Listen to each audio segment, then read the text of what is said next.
Good evening.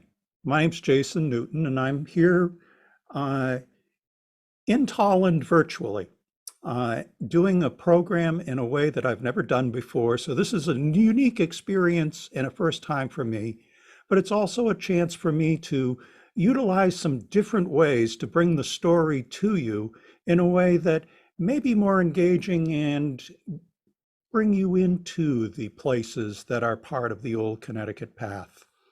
The Connecticut Path is an important part of the heritage of Connecticut and Massachusetts also, and I'll share this as particularly focused on Tolland this evening, and some of the places that still remain that you'll be able to connect with after this program. Now, my story about my involvement with the Connecticut Path is, it's my Connecticut Path. That I set out as a retirement project to find the path of my ancestors, and there were a host of them who came down to Connecticut in the very earliest years in 1635 and 1636 as founders of Hartford, Windsor, and Wethersfield. And here is one of the places that I discovered along the way on Bigelow Brook in the border between Ashford and Eastford. There is a tradition on the Connecticut Path of the crossing here on stones that you can still find today to walk across the brook, which when it's running high is more like a river. So the stones would have helped travelers along the early trail to get across without getting their feet too wet.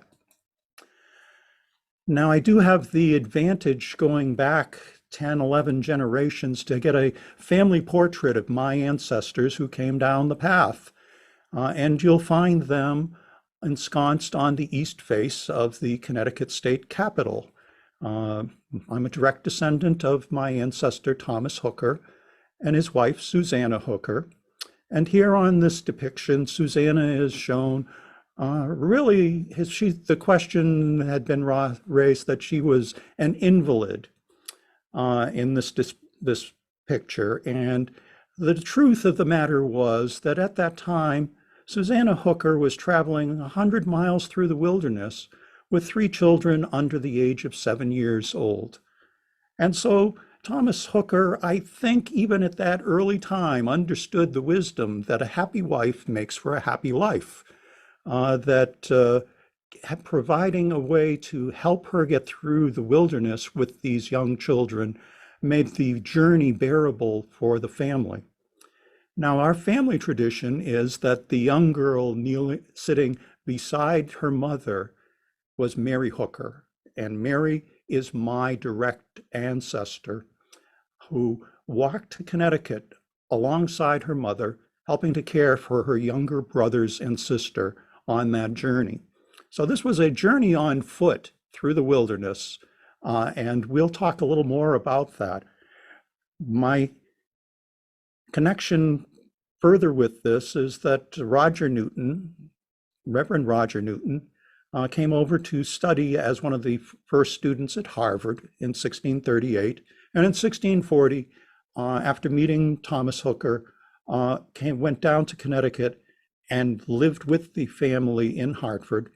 And in 1644, he married Mary Hooker. And so 11 generations later, here I am telling their story.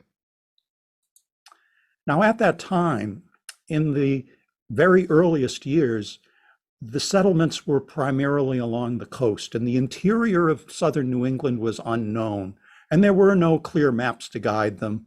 So they needed a way to be able to cross the wilderness from Boston, Dorchester, and Cambridge on down to the Connecticut Valley at Hartford, Windsor, and Wethersfield.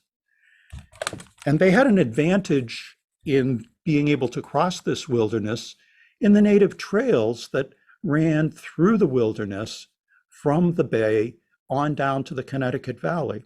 And 2 of the major trails were the Bay Path that went from Boston on out to the Connecticut Valley at Springfield, and the trail that ran with the Bay Path for part of the way and then branched on down to Hartford that would be the Old Connecticut Path. Now, these native trails, there was no super highway trail as there is today with I-84, the native trails were a network of trails that ran in parallel. So much like today, if you wanted to go out to the country for an ice cream and ride in the country, you might go one way out and take another way back, depending on what suited you.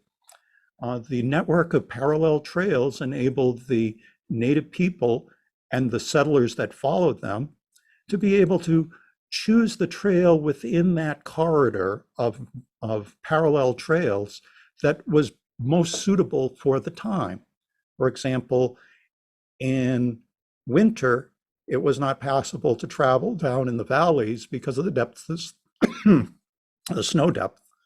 The snow would clear sooner up on the hills, so that depending on the times and floods and the weather conditions, they could choose routes that would get them from point A to point B safely and efficiently along the most direct line of travel. Now, these trails were in use for thousands of years by the native people before the English arrived. Now, a key time in this story was in 1631, the Sagamore-Winnicott came up from Hartford area and met with Governor Winthrop and implored them to send settlers down to the Connecticut Valley, that there was good land there, and he was looking to encourage the English to come and settle there. And with Winnicott was a native with the English name of Jack Straw, who acted as his translator. And Jack Straw lived right along the route of the Old Connecticut Path out in the town of Westborough, Massachusetts. Now, it's not clear that Winnicott knew precisely what he was getting into by inviting the English down to the Connecticut Valley. But at that time, his tribe and the tribes in the area, their numbers were greatly reduced by the Great Death that occurred between 1616 and 1619. There was a plague that decimated the native population with, in some estimates, up to 70 to 75% of some groups died as a result of the plague. And if we imagine that level of mortality in our age with our current pandemic, we'd be talking about in the realm of 200 to 250 million American citizens dying within 3 years. So the native populations in certain tribes were decimated, and it upset the balance of power among the tribes. So Winnicott, in addition to encouraging people to come to the land, was looking to have allies in a world that had been disordered by the plague.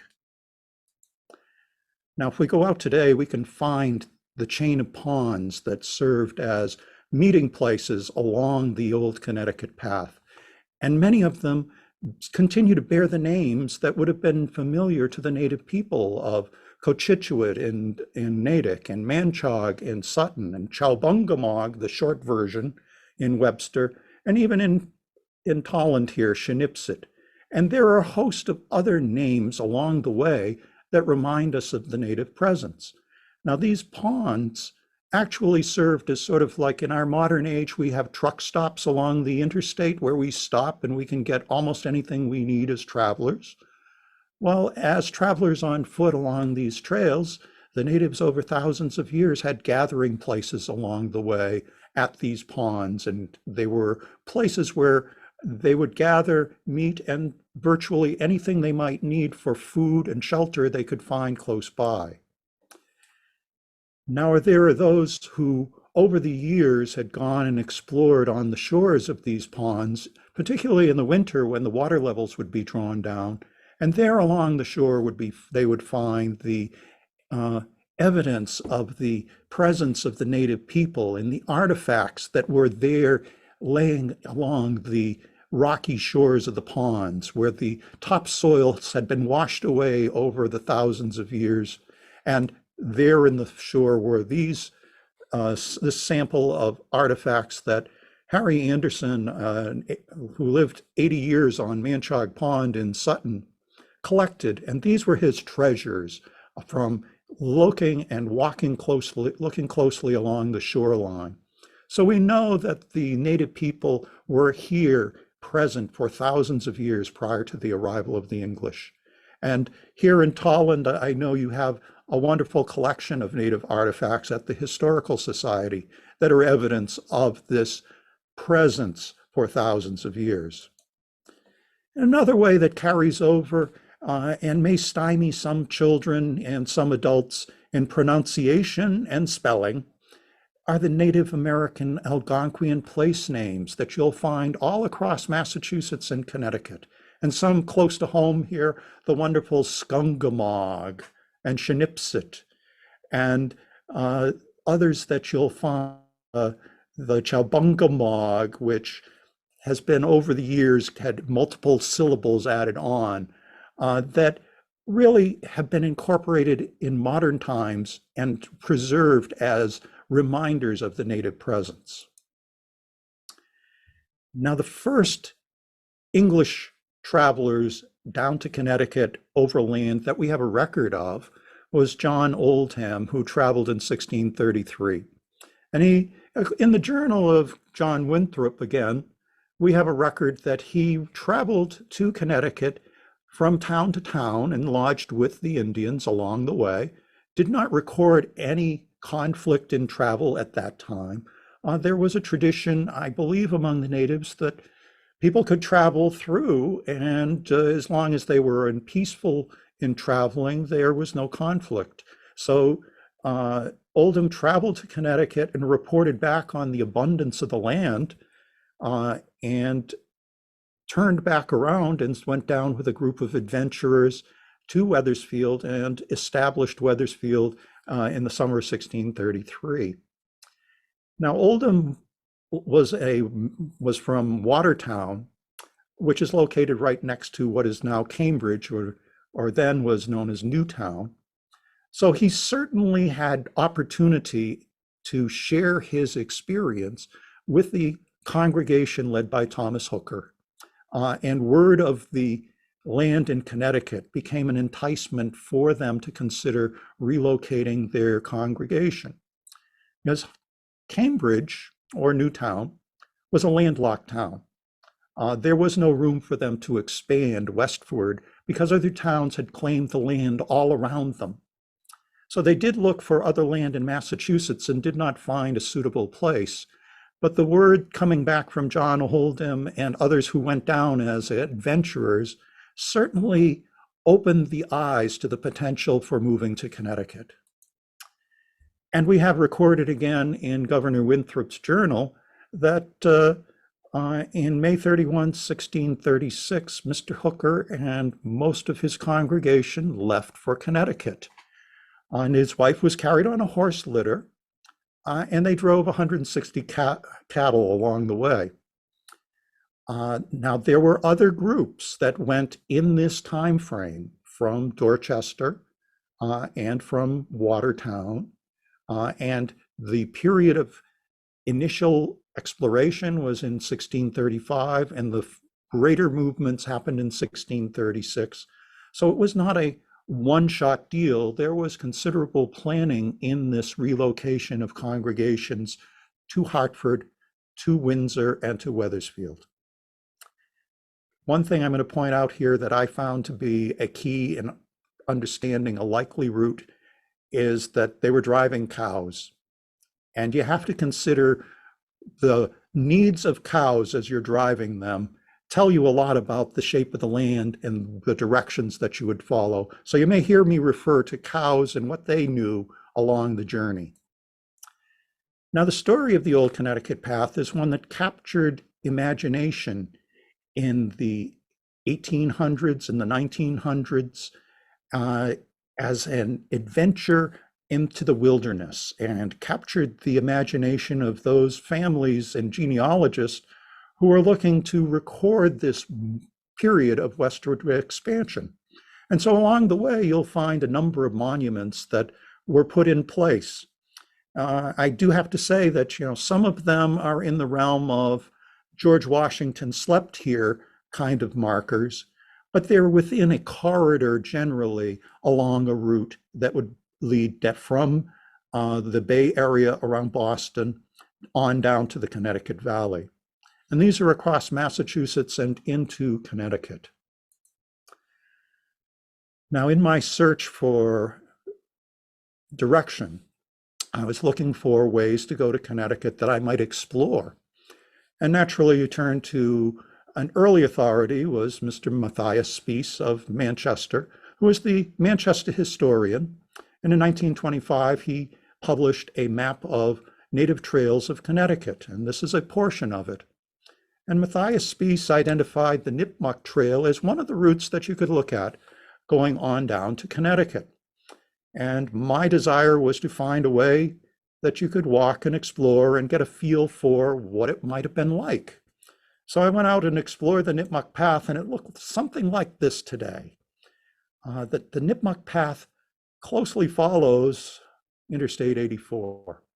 And much of any remnants on the ground would have been destroyed over the centuries. And the peacefulness is certainly been destroyed by the volume of traffic along the way, as you're probably well familiar from living in Tolland. Now, Matthias Spies also identified an alternate route that he considered to be the Connecticut Path from Woodstock on down to Bolton, through Bolton Notch, and down to Manchester. And Spies, in his history of Manchester, started saying the Old Connecticut Path may have traveled through Manchester this way, through Bolton Notch. In later years, it went from may to must have, because it was the only possible way. So his opinion evolved. But if I went out there and looked at it, his Old Connecticut Path, again, like the Nipmuc Path, has been basically paved over by Route 44 and is not a very enjoyable place and wouldn't be one that I would encourage anyone to walk along to try and get a sense of travel during the 1600s. Fortunately, we have another source to go to, and the source was Miss Ellen Larned of Thompson, Connecticut. And Ellen Larned in 1874 published her History of Ancient Windham County, and tucked within the binder of the book was her map of ancient Windham County. And on her map, across the highlands, from Thompson to Woodstock and Eastford, and on into Willington and pointing towards Tolland, was this line of the Old Connecticut Path. Now, I had some question why Matthias Spies didn't consider this, considering Larned was writing and publishing well before Matthias was doing his work. And Larned held the distinction of being the first woman to be elected as a member of the Connecticut Historical Society. So in her time, this work was regarded as an essential piece of history. But in my exploration, it began to become an alternate way to explore the path.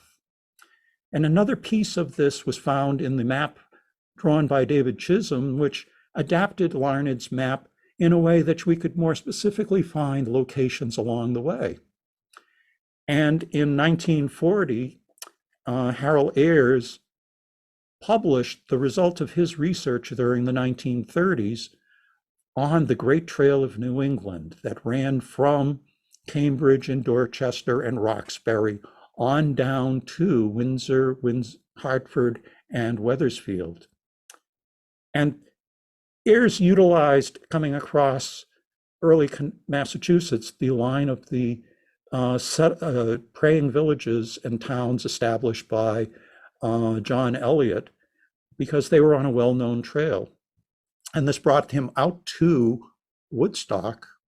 And from there, the line of travel, if you utilized Ellen Larned's map and the Chisholm map and the traditions in Woodstock and the traditions in the towns of Eastford and Ashford, he was able to begin to find locations that connected together as an alternative that brought you up into the highlands and the woodlands of northeast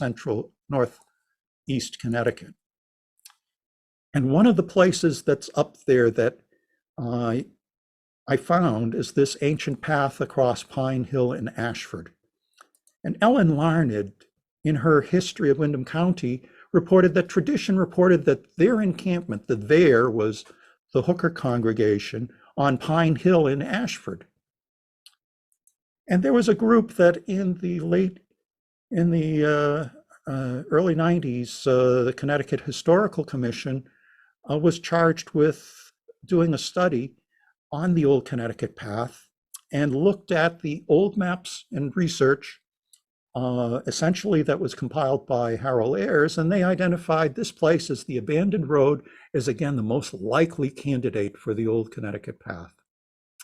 And I want you to look at this because you're going to use this as a standard for what would a place that is ancient and an ancient road that became, ancient trail that became a road and then became lost to time, what would it look like? So what happened is we have, again, going back to Matthias Spiess, we have the Nipmuc Trail and the Old Connecticut Path in his version. And we have the version that is essentially Ellen Larned, the Chisholms, Harold Ayres, and my own personal explorations and following along the way.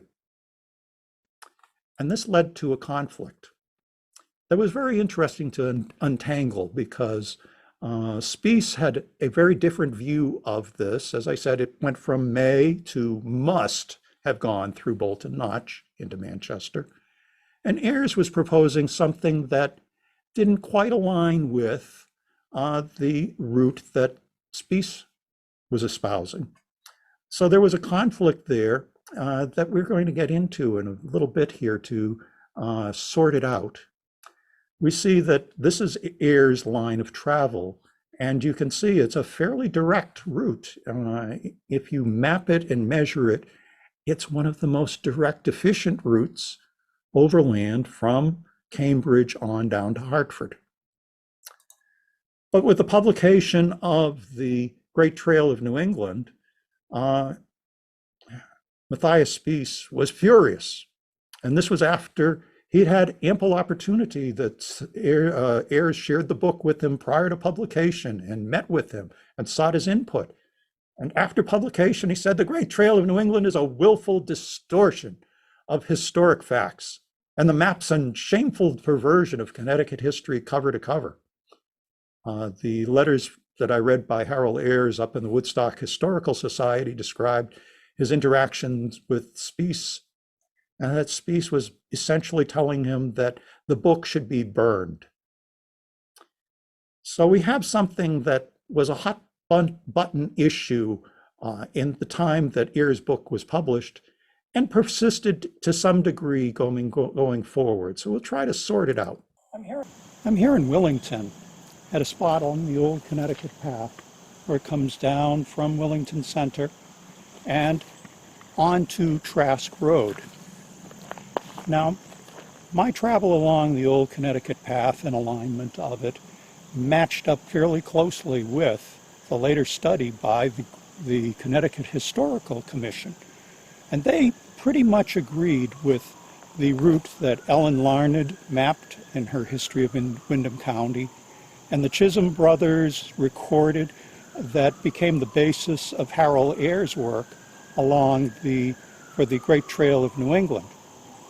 So I was feeling pretty good that the Connecticut Historical Commission, that I read their report after I'd done my research, they agreed with me.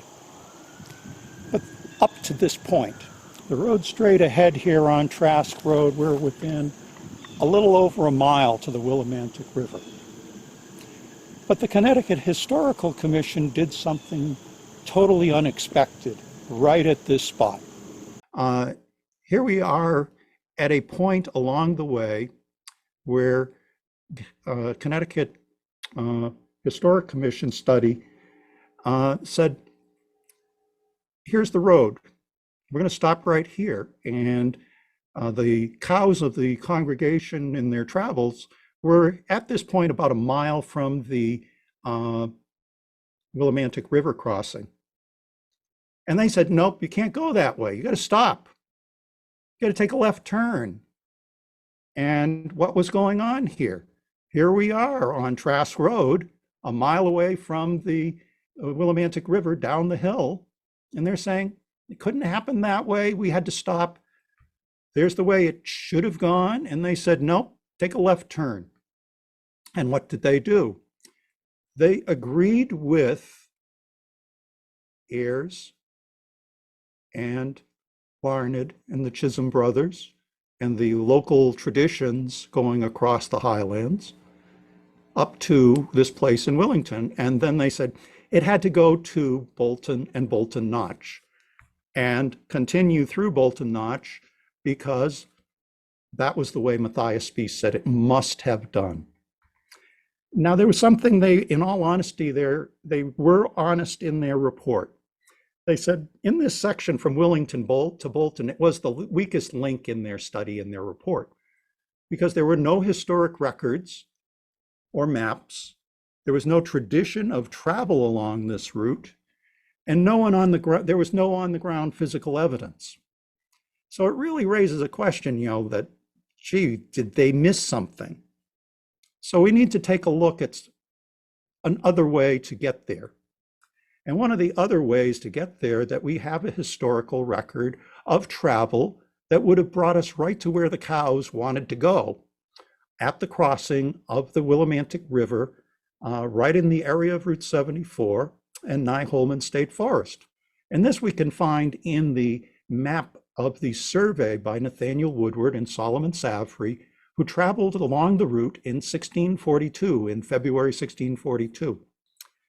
Now, their journey along the way, they mapped the distance in their survey, doing it the old-fashioned way with chain length at 64 miles.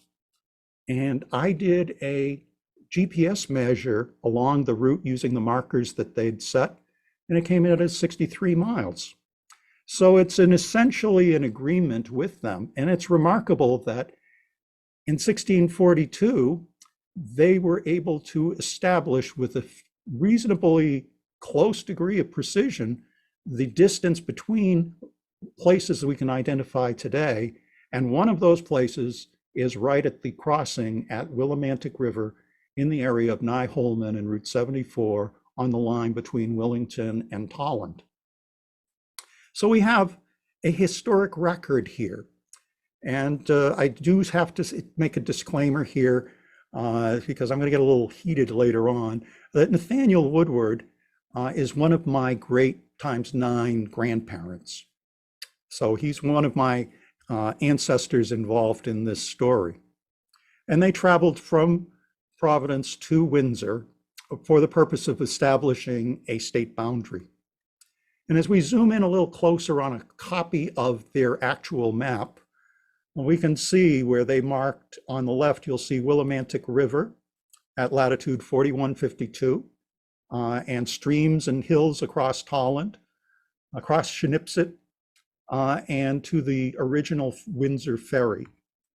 So we have an indication from their map in 1642 that they recorded the distance between the Shinipsit, between the Windsor ferry and the Willimantic River at 17 miles, and it was almost spot on at 16.35 miles. Now, I made an error in measurement. They were doing all their calculations by hand, so they might have had some error, but it's darn close. And here's where they would have come down to, the kind of place that the cows might have been attracted to wade across the river. Thirsty cows wanted to find a place to stop and graze along a place like this. Our journey across Willington brought us down here to the Willimantic River. And we're in Nye-Holman State Forest in Tolland, but we can see right here the likely kind of place that they would have encountered on the early trail going to Connecticut along the Old Connecticut Path and the survey party of Nathaniel Woodward and Solomon Safrey in 1642. And we can see here, as we pan around, that we're looking at a floodplain.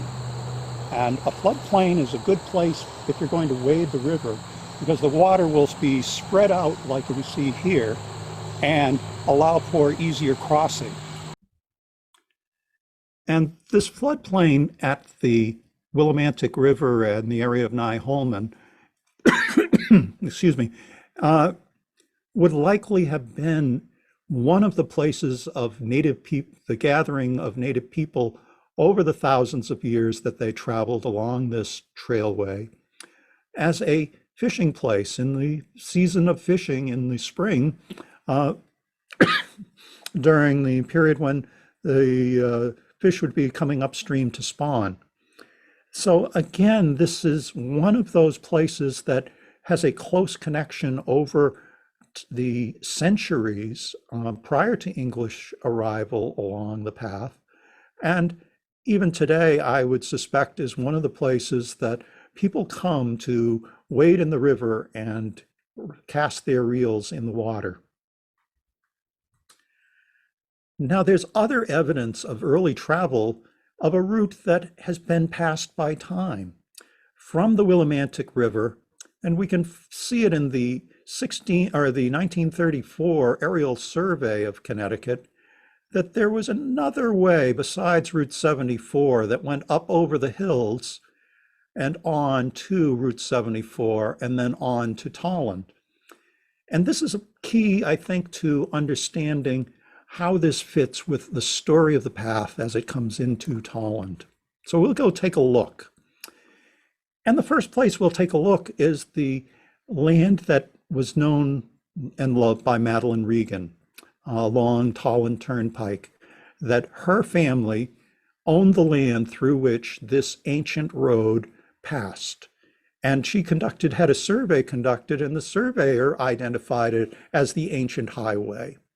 And she had shared her story about travel along the path long after the roadway had been abandoned. We're here at the Madeline Regan Preserve that's recently been enhanced through the work of the Joshua's Trust. Madeline Regan was a longtime resident of Tolland, and she was most especially pleased to learn that land that her family owned for generations and had a roadway through it that dated to the founding of Tolland and may well have been the route of the Old Connecticut Path. So we'll take a little look up her roadway as it's been enhanced. Now, as we walk along the old roadway, it's a place where we have oral history and tradition through Madeline Regan of being able to walk this roadway with her parents from her home here on the Tolland Turnpike all the way down to the Willimantic River. And this portion of the old roadway is perfectly preserved in our modern age, just as Madeline would have liked to have seen it be preserved as a place for us to walk and explore in the woodland. Now, over the generations, the path has been cut. So we'll try to locate and share with you a couple of the places that are much like this, that are preserved for all time. And so our journey to rediscover the path in Tolland brings us a little further east along Route 74 to the Connecticut State Police Barracks that's set back from the road in Nye-Holman State Forest. And we'll take a look and see what we can discover there. Here in Nye-Holman Forest, just west of the State Police Barracks, is the remnants of the old trail that Madeline Regan walked along the roadway here, on down to, as we turn around, heading back east, heading towards the State Police Barracks and on beyond to the Willimantic River. As we walk back along the old trail, just beyond the trees, you can hear the roar of the Interstate 84. So we'll head on down to the eastern section near the State Police Barracks. And just for an overview, you can see roughly the line of this portion of this ancient highway has been cut by Evergreen Drive and borders the back lines of the properties along Amy Drive and Sandy Drive, leading on down to the State Police Barracks.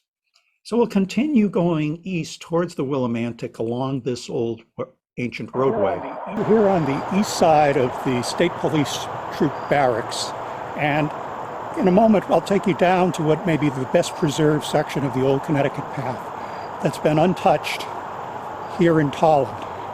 And to do this, it's just a journey right through this row of shrubs. So if you want to come along, we'll take a look. I found my way through the barrier of underbrush.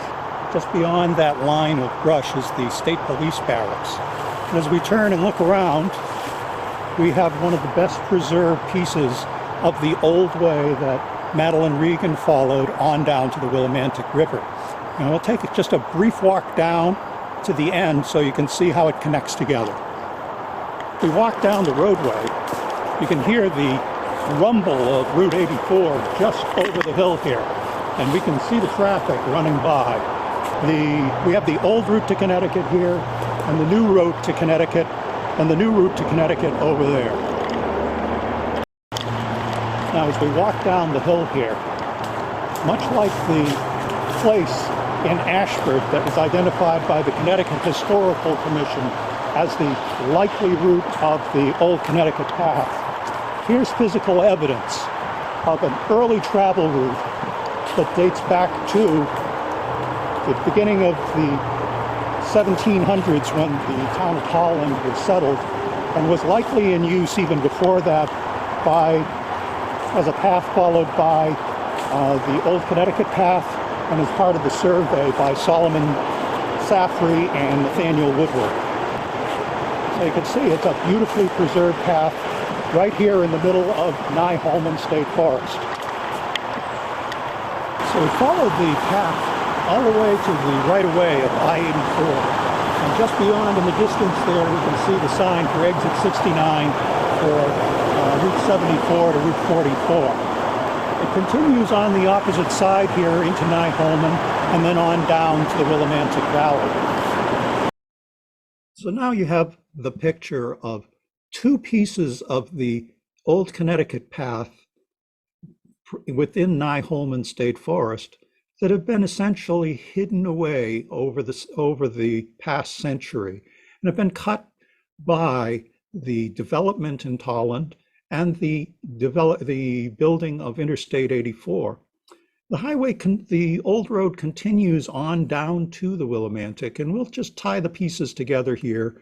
But before we do, it's of historic point to say that the Connecticut State Police Barracks is essentially sitting right on the Old Connecticut Path.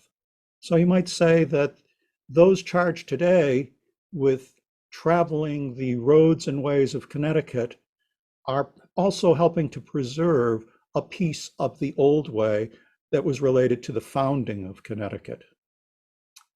So as we go down to the Willimantic crossing at Nye-Holman, again, we can see the kind of floodplain where waters would have spread out and made the river easier to cross and wade, and a roadway leading up from there that you can see one piece that branches off and appears to go towards a house in the distance, but you can't get there from here, as they say, because when Route 74 was reconstructed, a deep cut through the hill blasted away the ledge and the oversoil so that there's a gap where the old ancient road traveled across.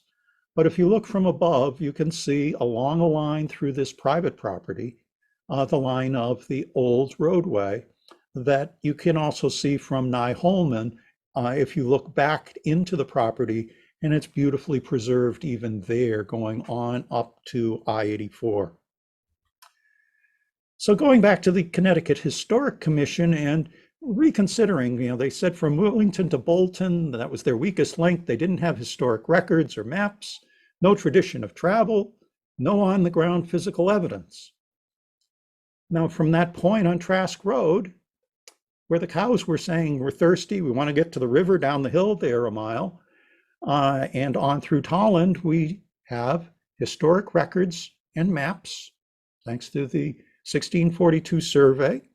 We have traditions of travel, certainly affirmed through Madeline Regan, and on-ground physical evidence is clearly evident, even though it has been separated into 3 beautifully preserved sections of ancient road. But what we need is a native trail expert to kind of put the frosting right on the cake. And here we have the Connecticut Historic Commission in the line going from Wilmington to Bolton and then on down to Hartford. And what I had come to believe, and based on my research and Ayers and others, and we need an expert. So we get one, believe it or not, with Matthias Spiess. And in his letters down in the Connecticut Historical Society, there's read of letters between Ayers and Spiess. He says to Harold Ayers, he says, well, you know, if they had gotten to Tolland, they would have just gone to Hartford by way of the Nipmuc Trail. It's that simple. And he said, if. But it turns out that, you know, it's a viable alternative. And he came up with, much to his credit, an alternative way of considering the historical route.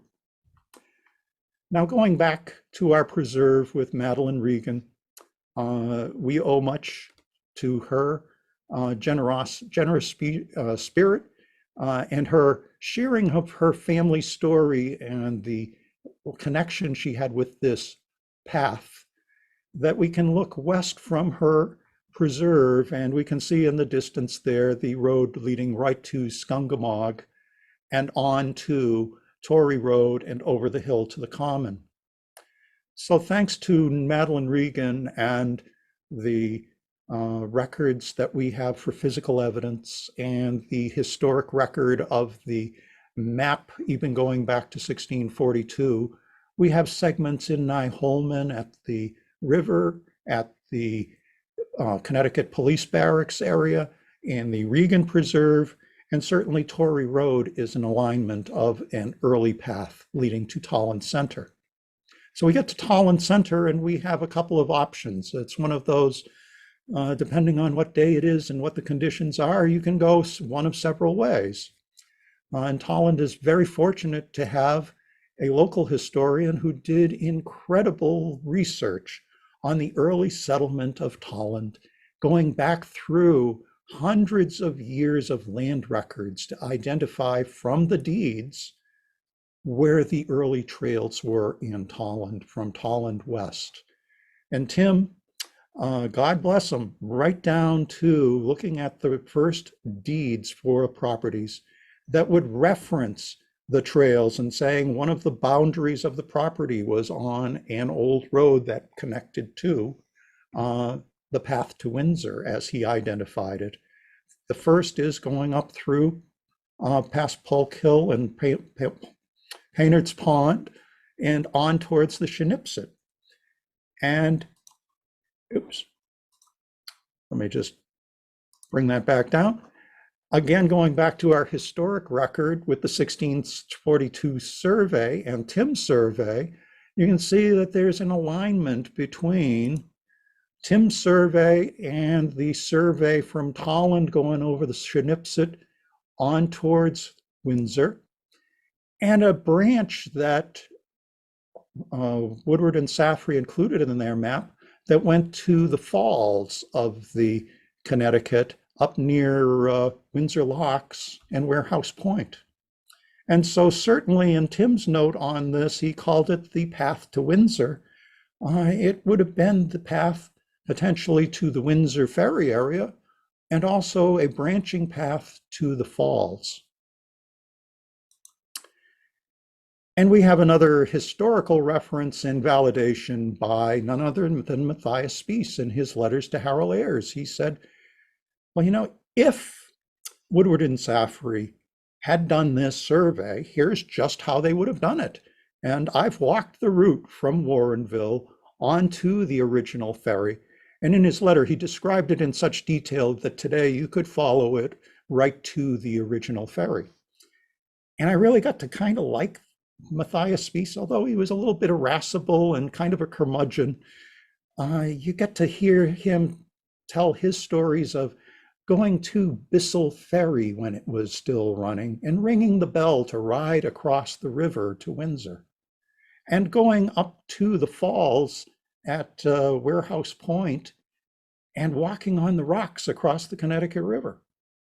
So he really did get out and explore the land. And when he got over his reaction to Ayer's book, there was much that he had to offer that is there in the Connecticut Historical Society's records of his letters between himself and Ayer's.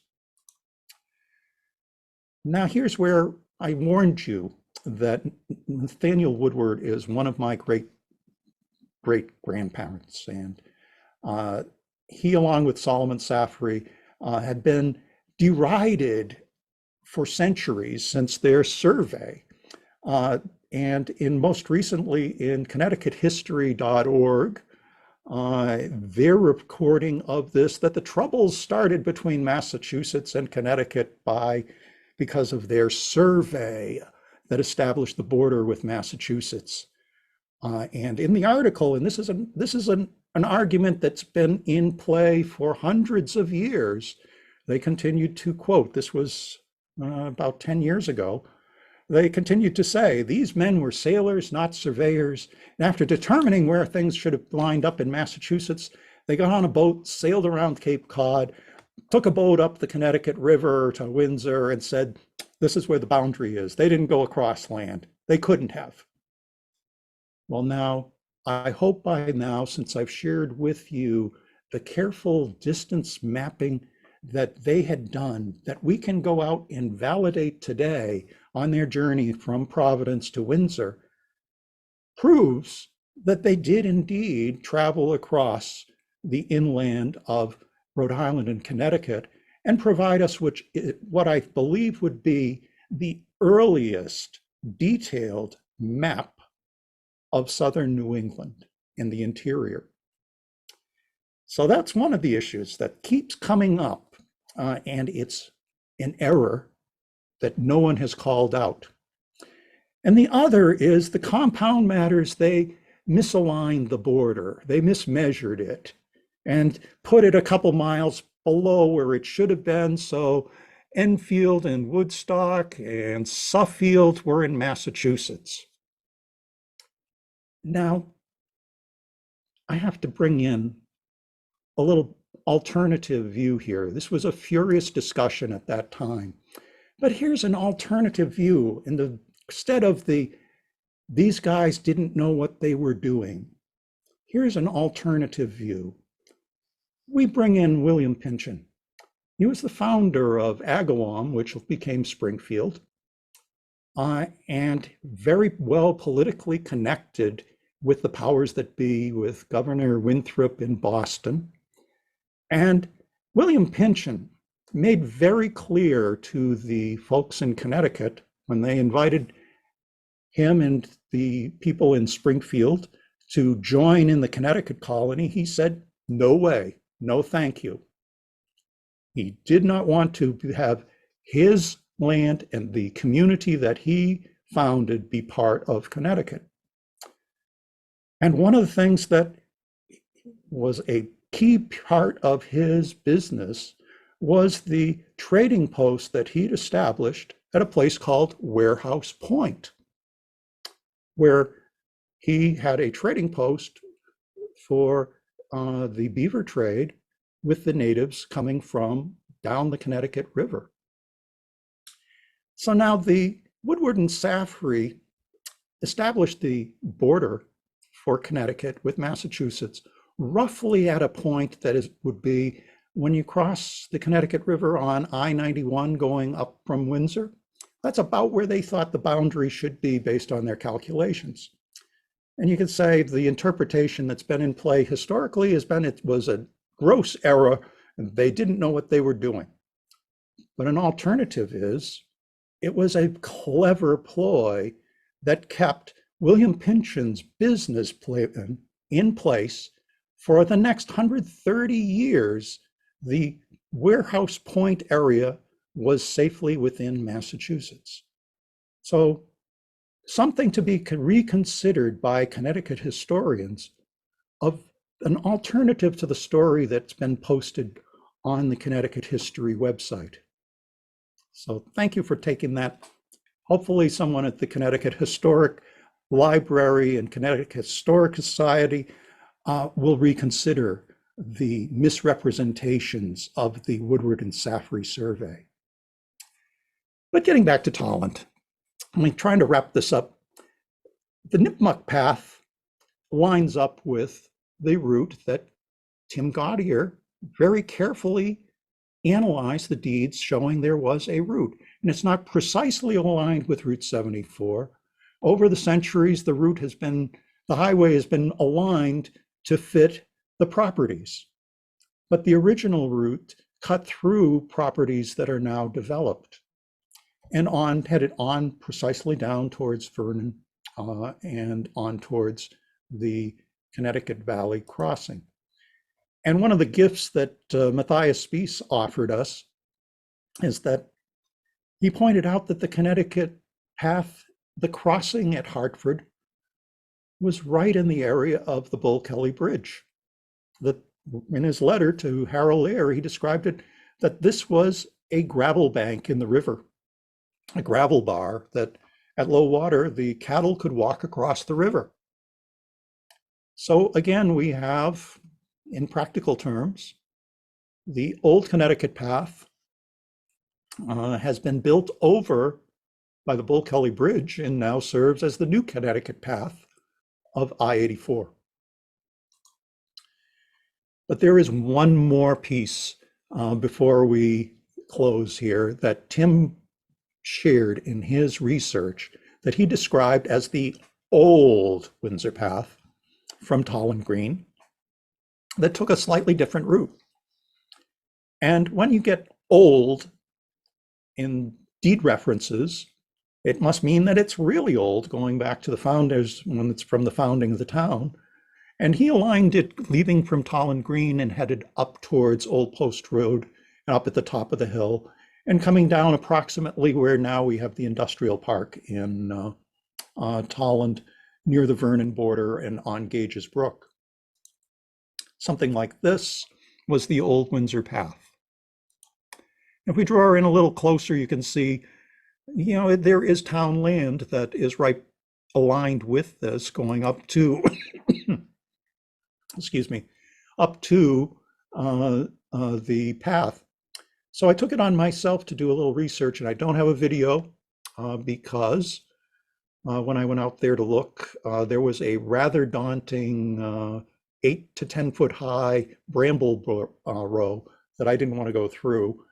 But I'll share what I did find previously, that if you go from a line from Torrey Road to the curve at the top of Old Post Road, the line goes right over the Tolland Senior Center. So you all know where that is if you're a local resident. And if you go right through the brambles, if you were able to, or if you had a weed whacker that was up to the task,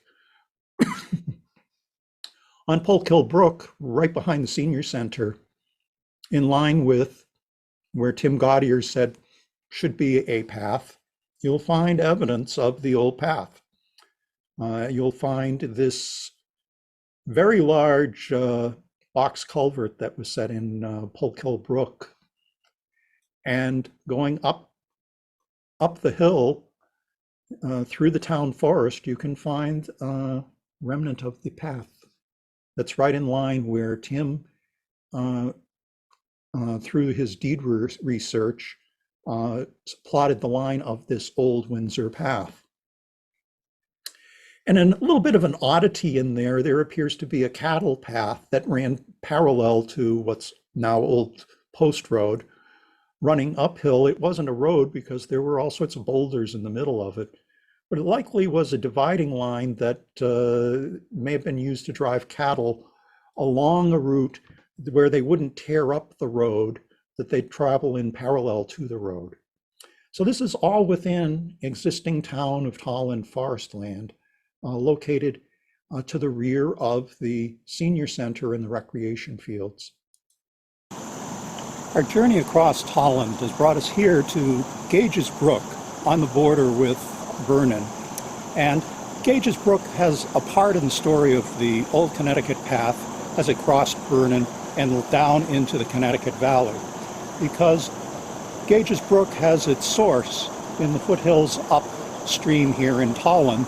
And once you reach Gage's Brook, the cows that were with the Hooker Party and those parties that came down would have a clear pathway to follow, because the water from here flows down into the Tankerhoosen and the Hockanum and right on down to Hartford, their destination.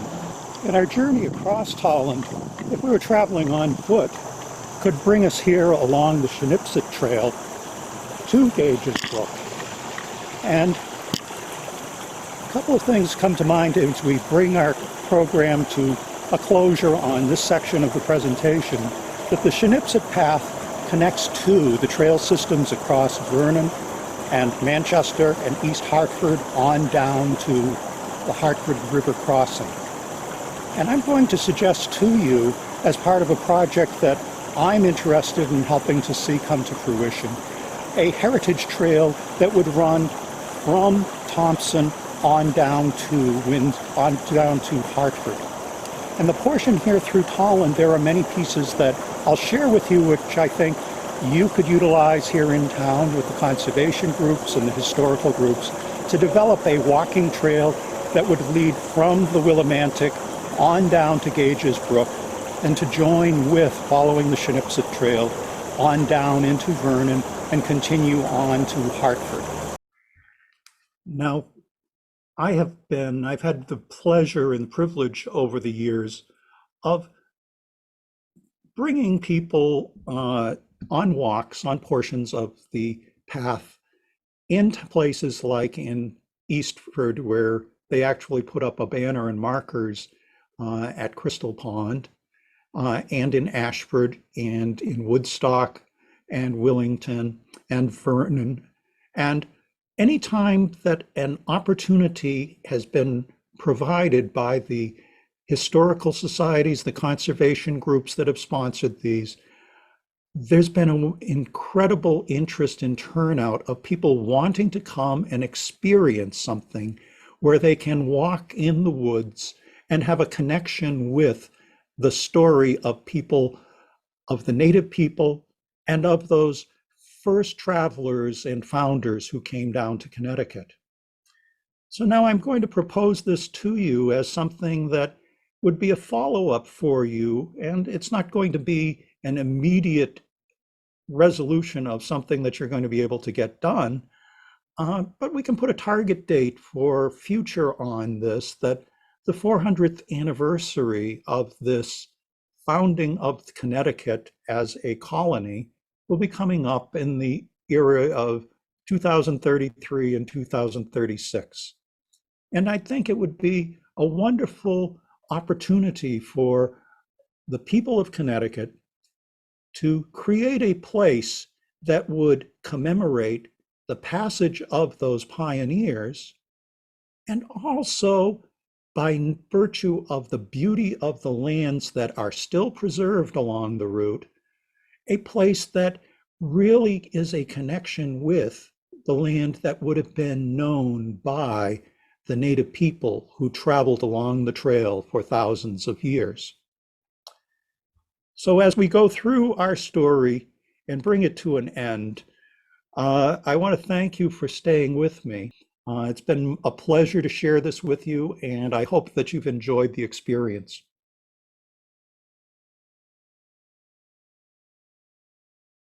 Okay, we have a question for you. Adam, go ahead. Actually, I have several questions, but I don't want to monopolize. Start with one. I'll start with one. So first of all, this is amazing. Good. It's like a mystery adventure, your whole your whole process and all of this. So I guess my question is, how confident are you that you have found what you think is the actual Connecticut Path versus, say a random trail through the woods? Okay, good question. It would have been a lot easier if the Hooker Party either had GPS or left us breadcrumbs. That there's a good bit of going from Cambridge to Woodstock. There's tradition of travel very early on. And the native people in Woodstock actually helped to save the first settlers in Boston when they were facing starvation. They brought corn from Woodstock all the way to Boston, so that there was an early connection with travel from that area to Woodstock. And that was the line that John Eliot followed in establishing his praying villages and towns. The route across the hills, there is very in tradition of early on in Woodstock, they had their first settlers map with the route across of the deeds in town to help establish the route from there, pointing west. The artifacts that have been found at Crystal Pond point to that as being one of the chain in the ponds. As I said in my initial introduction, the native trails, it wasn't a super highway, it was a network of parallel trails.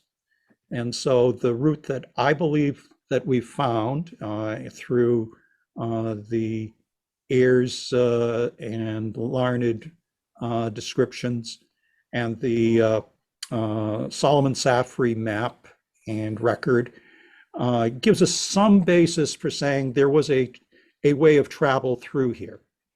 And the Connecticut Historic Commission, again, to their credit, validated that as a highly likely route across from Woodstock on to Willington. Could I say that this is the precise route? No. Can I say it's a likely route? Yes. Can I say, could they have gone a different way if the spring weather caused flooding at a higher level? Yes, they probably would have gone one way or versus another. If the snow didn't clear soon, they might have varied their route.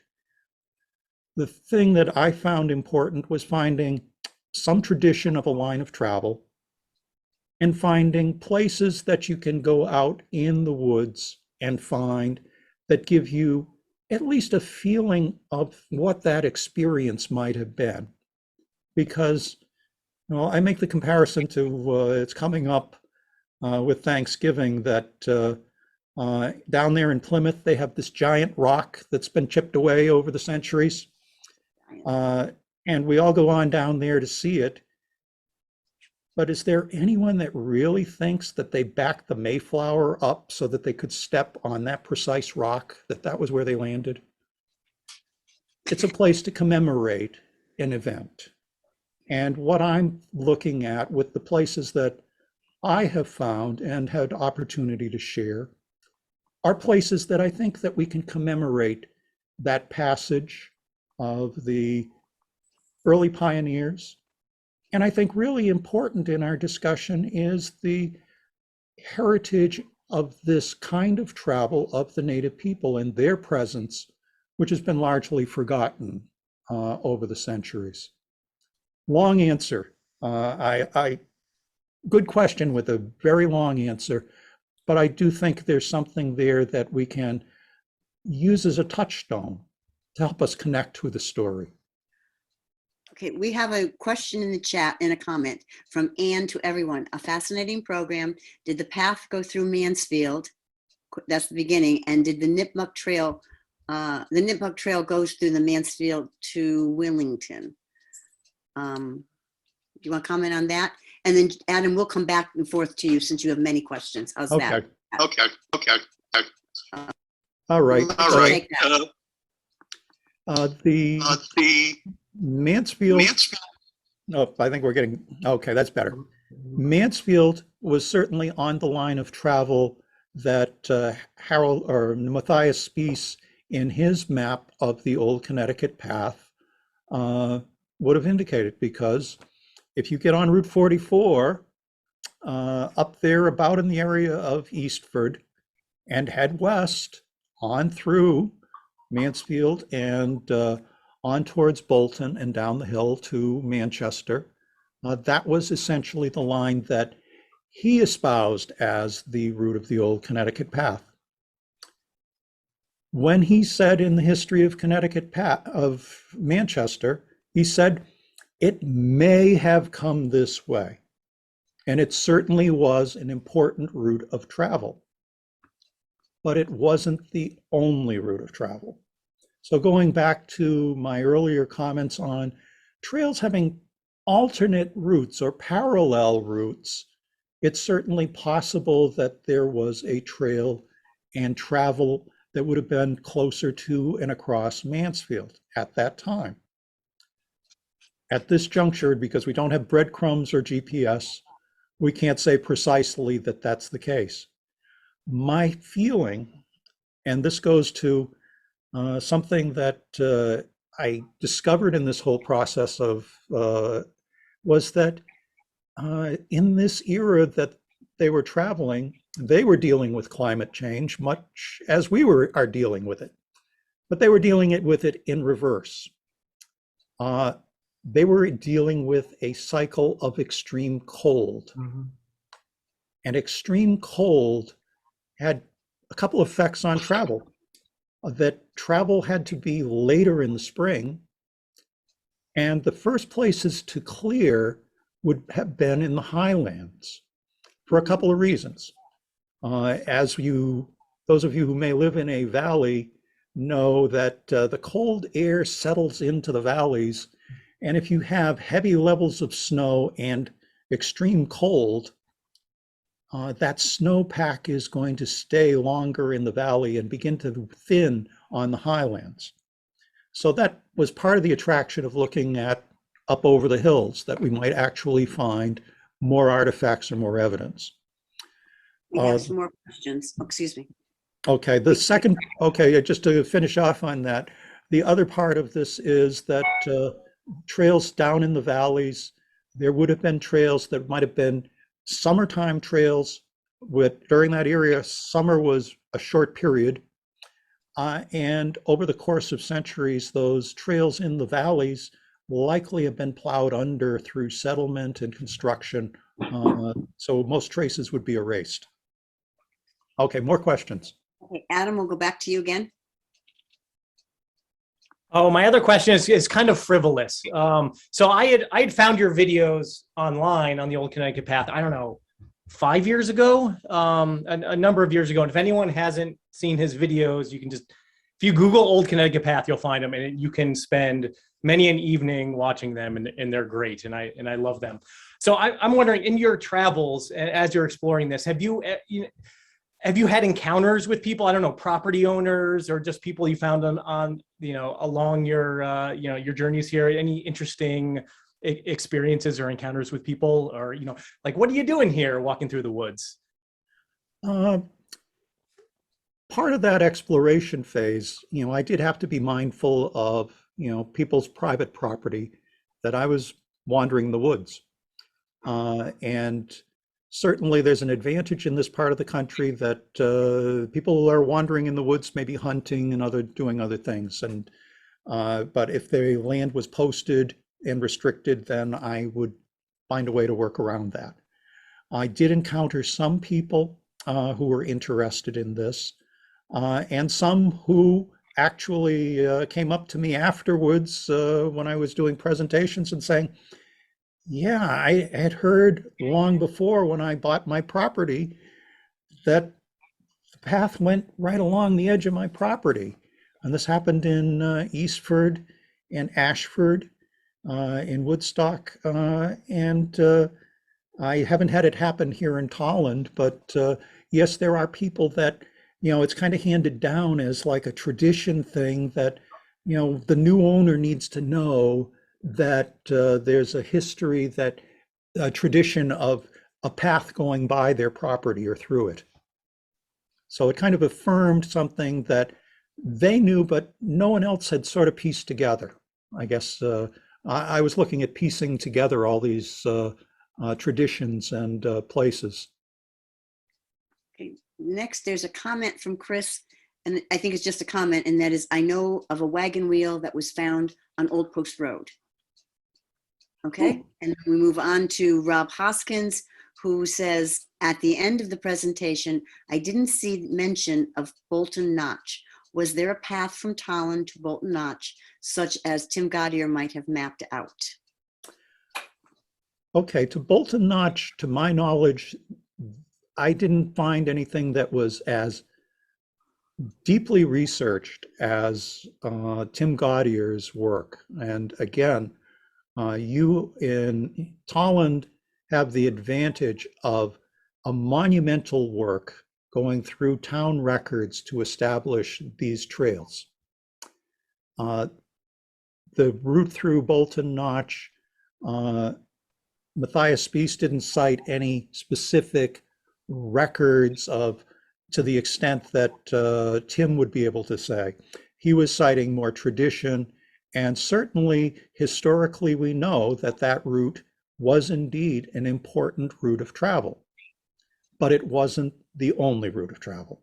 And that's where I think that the story and the conflict between Spiess and Ayres on publication of Ayres' work was that initially Spiess got very, I feel that he got very defensive about the fact that he was known and had established on his authority that the trail came through Bolton Notch. And here was an alternative that was coming from someone who wasn't from here and didn't support what he believed.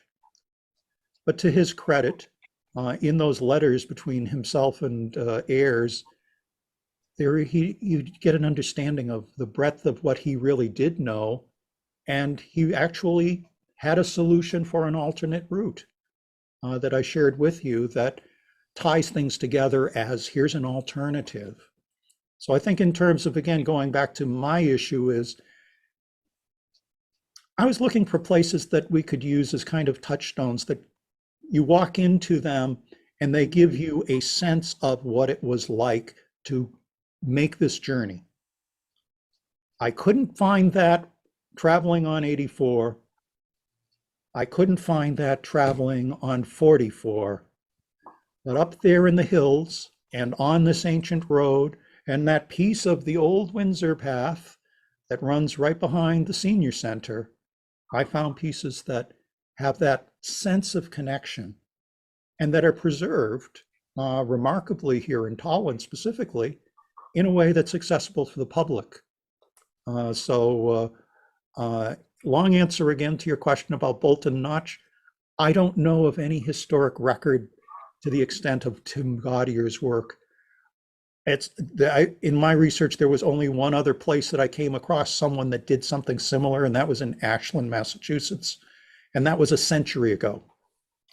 So you have a tremendous resource and a historical record that will stand the test of time and certainly supports that Tolland was a key place in travel by the native people and the early settlers who traveled to Connecticut. Very good. I have nobody else in the chat room. I don't have a hand function, a raise your hand function on my computer. Does anybody have their hand up? Are there any people? 2/3 of you do not have your face on the screen, so I don't know if you're raising your hand. I can't see it. Does anybody have a question out there? Unmute yourselves and let us know. We don't want to have any questions go unasked. Questions? Otherwise, anyone? Adam Grossman.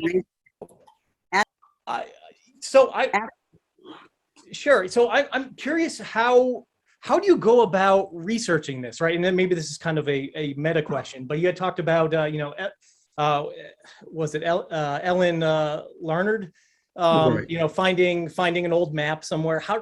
What is your process like when you're going and trying to research these things? And I imagine that information is very sparse. So how do you go about that? I think I did it in a way that a researcher would say was bass backwards.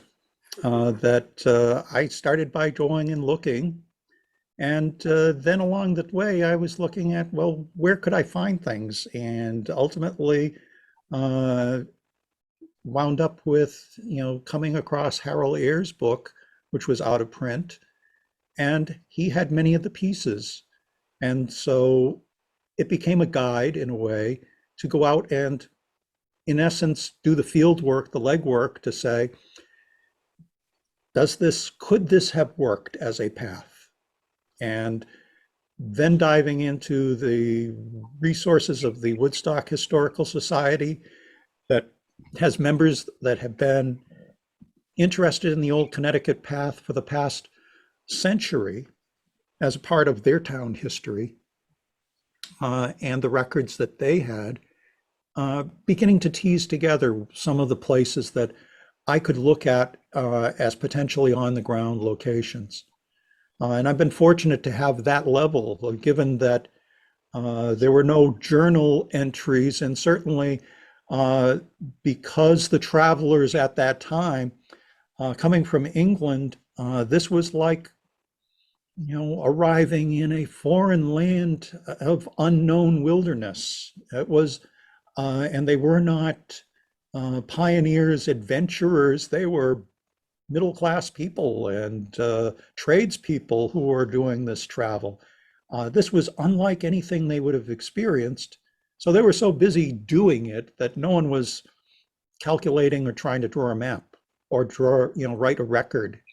So we are left to try and pick up the story of history based on some later experiences and some stories from